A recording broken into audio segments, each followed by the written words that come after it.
I think we're in the beginning of a brand new bull market here, and a much bigger bull market that could extend, and I could see gold getting to 6,000 rather quickly. I could see silver getting back to that 120 level. Again, it's not going to be tomorrow, but I could certainly see these events occurring, and it wouldn't surprise me if they came in the front half of the year here. This is Kaiser Johnson with Liberty and Finance. Due to intense market volatility, we don't have any set specials this week. Call us at 1-888-815-4237. That's 1-888-815-4237 to inquire about up-to-the-minute premiums and what we have in stock of gold, silver, platinum, and palladium. We look forward to speaking with you. Hey everyone, this is Elijah K. Johnson with Liberty and Finance. And back with us today is our good friend Todd Bubba Horwitz from Bubba Trading. Todd, thank you so much for joining us today. Always great to be with you, Elijah. Lots to talk about. Well, it's great to have you. Yeah, I mean, since the last time we talked, we saw silver surge to 120 plus, crash back down to like 74, and now we're climbing back towards $90 today.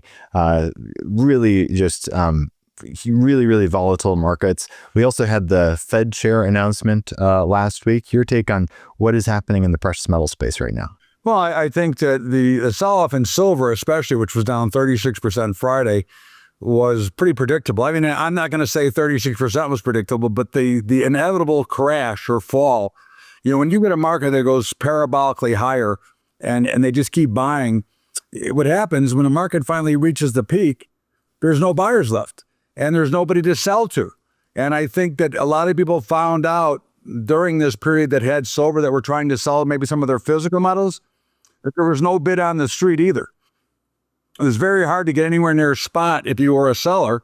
So at the end of the day, the markets fell apart. And of course, when the selling begins, the margin calls come in and the selling accelerates. Now we have found, we've traded as low as about 70. Well, right now, at this moment, we're trading at 83.12. I would expect to be in consolidation. I think the healthiest part for silver here, if it would trade sideways for a while and build a new higher base and then make another run. I think we're going to make higher highs this year. But again, you cannot have everybody on one side of the market. It's like just sitting on a teeter-totter. You get everybody on one side, you can't go back up. And I think that's what we saw, and that's what we witnessed. And again, I'm still bullish silver, but I could certainly understand the big pullback. And of course, sell-offs like rallies are typically over-exaggerated. Yeah, I think that was kind of the biggest percentage down day we've really ever seen in silver. Now, going forward here, if we compare what happened in 2011 or 1980, a lot of people would be expecting silver to crash much further from here. But do you anticipate this time will be different in some respect of maybe this is just a little hiccup to higher prices going forward? Markets are never different. Okay. I mean, I think we've seen a dramatic change from the 08 and the earlier moves that went from $5 to 50 and then crashed. Okay. This, I believe, is a better market. There's a lot of reasoning. There's a lot of fundamental news behind why the metals are going higher. The massive amount of debt that you are seeing in the government. That is a pure read to have metals go higher. The inflation is still high. No matter what they tell you, the numbers are BS. Inflation is still too high. And with the Fed, that is a totally worthless organization, they continue to think about cutting rates. Now, if you look at the rate cuts, now they didn't cut last meeting, but they cut last year 3 times. And of course, the interest rate to the public went up from 3.99 to 4.5. So an interest rate cut does not benefit the consumer necessarily. It benefits the banks and their borrowing rate from the Federal Reserve, allowing them to make more profit. So all of those reasons suggest that the metals are going to go higher. And you still have central banks buying, you have governments buying metals, because again, I think they really see the potential of the fiat currency collapse. Because each time the fiat currency rallies up and down, each consumer loses value and buying power. And I think that's what will keep metals higher. Now again, there's going to be a pullback. We just saw one. And if we went back to 60, I wouldn't go be crazy, but we're not going back to 5, in my opinion. We're not going back to 20. I think we broke out of that long extended range where we're between, let's say 15 and 30 for years. And I think now we're going to settle up and find a new base, a new level. But it's got to do with the overwhelming amount of debt that this country is in. Now, what about gold? We broke below, significantly below the $5,000 level. Do you anticipate kind of similar price movement in gold? Probably less volatile, but what do you anticipate going forward? Well, it's pretty volatile. It's just obviously when you're dealing with a $5,000 asset class versus 100, but listen, gold dropped 12%. I mean, it was pretty fast, pretty vicious, right? I mean, down 500 one day, down 600. Look, I think gold is going higher. I think this goes to the same logic as before. Debt, other issues, inflation will keep the metals going higher. I mean, gold pushed back again over 5,000 a day before pulling back. I would expect gold, and I would hope that gold would consolidate somewhere between 4,000 and 5,000 and then make its next move to the upside. I think we're in the beginning of a brand new bull market here, and a much bigger bull market that could extend, and I could see gold getting to 6,000 rather quickly. I could see silver getting back to that 120 level. Again, it's not going to be tomorrow, but I could certainly see these events occurring, and it wouldn't surprise me if they came in the front half of the year here. And what impact, if at all, do you think the Fed chair announcement had on the price of precious metals? Because a lot of people were thinking that Kevin Warsh was kind of the most hawkish of the bunch of Trump was going to pick from. So your perspective on that and how he might impact monetary policy going forward? Well, I hope that he's hawkish. I would once hope, Elijah, that one Fed chair would actually decide, you know what, let's let the free market decide what interest rates should be. Let's let the free market decide what prices should be. And let us do our job, which is price stability and jobs. And they got a big job in front of them because we're losing jobs at record paces right now. And it's only going to get worse. And we're not losing minimum wage jobs. We're losing good management jobs that are being replaced by AI, which is not healthy for the economy, not healthy for anybody, because those jobs are never coming back. When it comes to the stock market, one of the things that you've been hammering on for quite a while now is you are anticipating a significant downturn. Did you want to give us an update on that? How close do you think we are to, maybe a 50% haircut or so? It's hard to say, but I will give you one statistic. I'm not a big statistic guy, but I'll give you one statistic. The markets are priced at 306% of the M2 money set supply. Okay. Never in history have we been this high.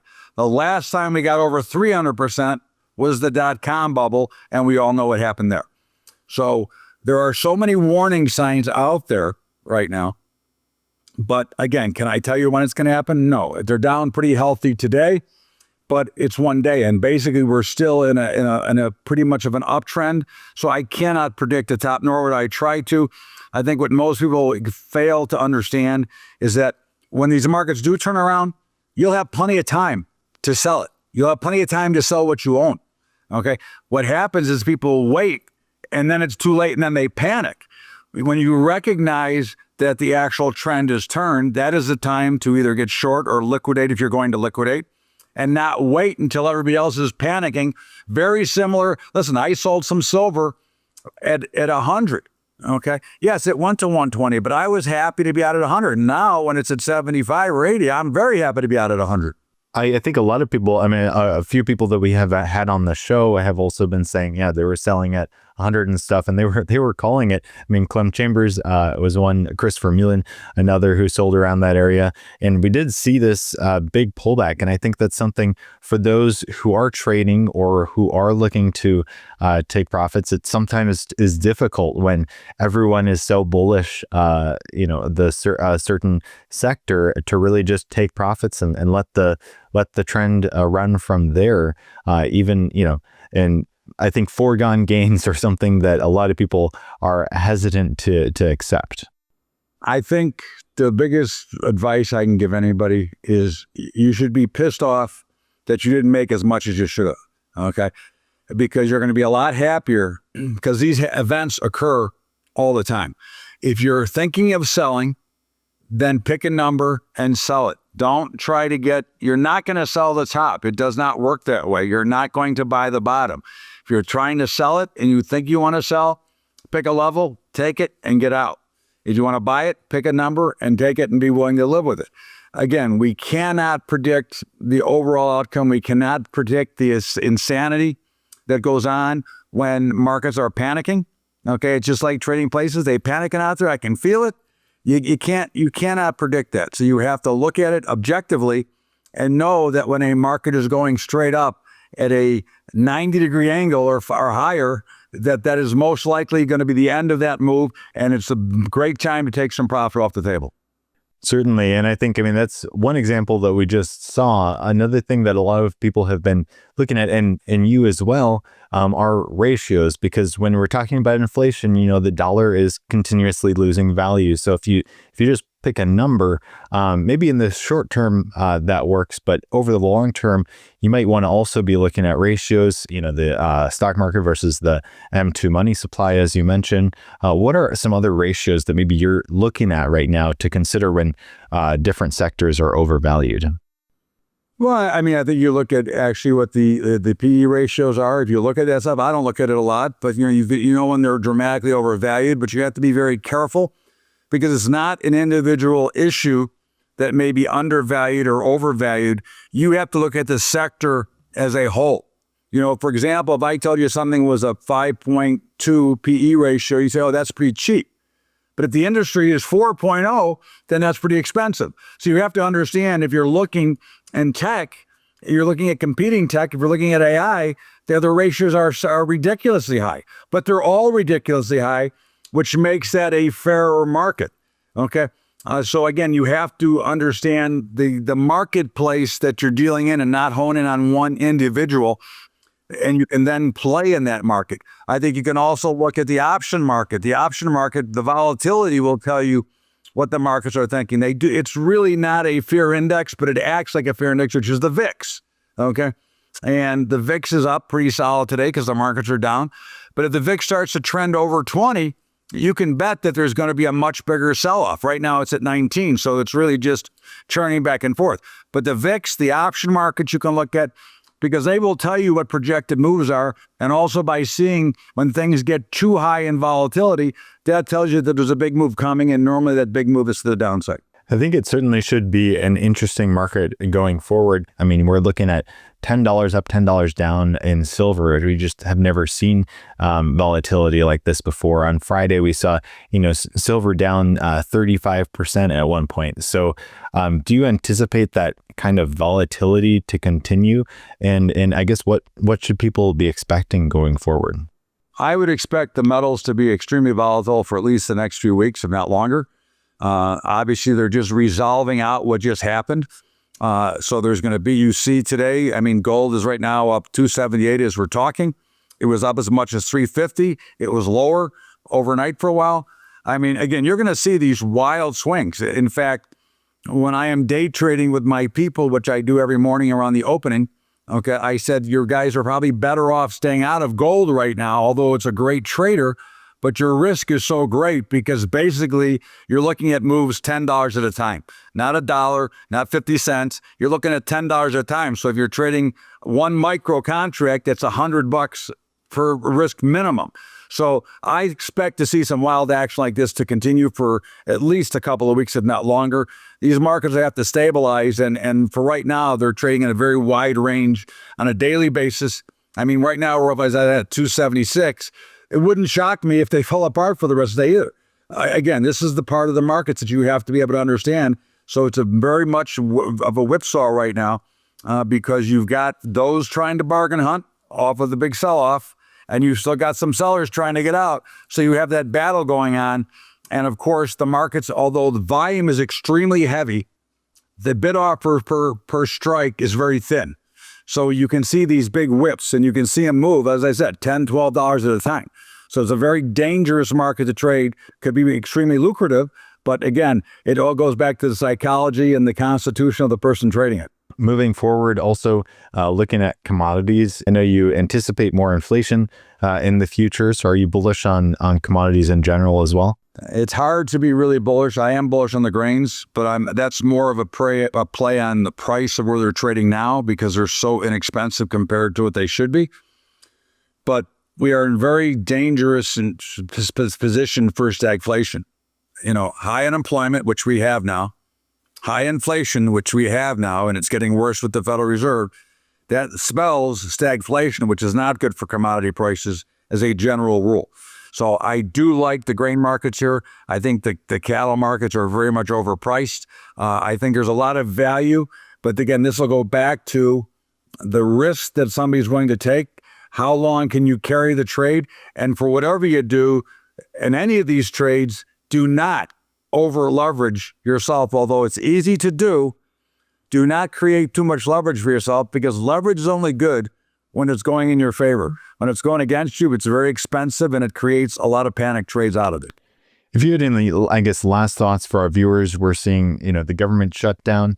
Obviously, we are seeing the new Fed chair. I hope they shut down forever. Oh, yeah, exactly.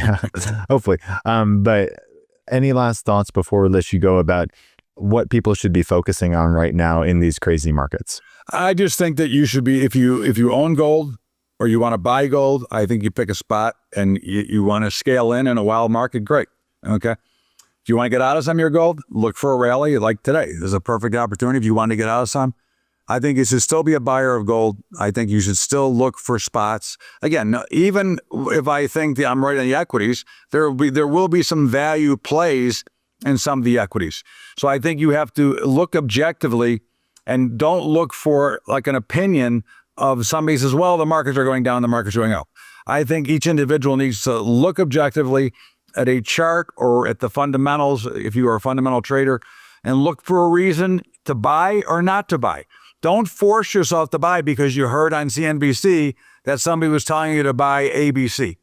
That's all worthless. It really comes down to what do you see, what are you comfortable with? And I think that's the best advice I could give to anybody on your program.